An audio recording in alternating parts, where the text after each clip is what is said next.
HOA Karen keeps running over my driveway lights, so I got some industrial grade ones. Karen had been a problem for a long time, but her latest obsession? My driveway lights. I had simple solar-powered lights, just enough to guide the way at night, but apparently, Karen had an issue with them. The first time, she accidentally ran over one while reversing out of her driveway. The second time, it was during broad daylight. It was deliberate. I confronted her about it, but she just smirked. Oh, those little things, they're in the way. They're not in the way, I shot back. They're on my property. She rolled her eyes. Whatever, they look tacky anyway. That was when I decided to upgrade. If she wanted to play games, I'd play right back.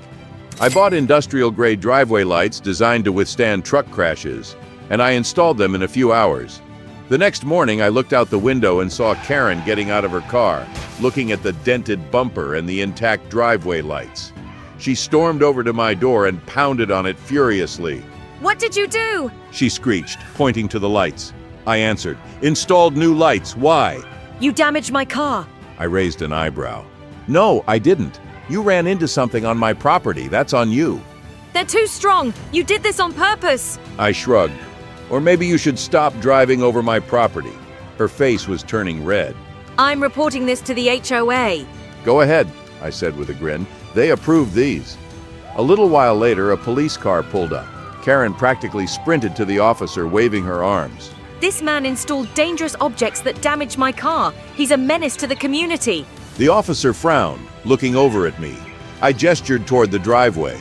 He walked over, crouched down, inspected the lights, then turned back to Karen. "Ma'am, these are standard driveway lights. They're on his property. He's done nothing wrong." But my car, You ran into them. they're a hazard. The officer exhaled sharply. No, they're not. However, do you know that purposely running over someone's property could be considered vandalism? Karen's face paled. Vandalism? He nodded. Multiple times, correct? He turned to me. You have proof? I pulled out my phone. Security cameras, full recordings. The officer took a long look at Karen, then sighed. Ma'am, I could cite you for property damage. Her eyes went wide. You wouldn't. You wouldn't. I should, he said, pulling out his pad. But instead, I'm going to issue a citation for reckless driving on private property. That'll be $250. She looked like she was about to explode. This is ridiculous. The officer handed her the ticket. No, what's ridiculous is repeatedly damaging someone's property and then calling the police when it backfires. Karen snatched the ticket and stomped away. I waved as she went. Just another peaceful day in the neighborhood.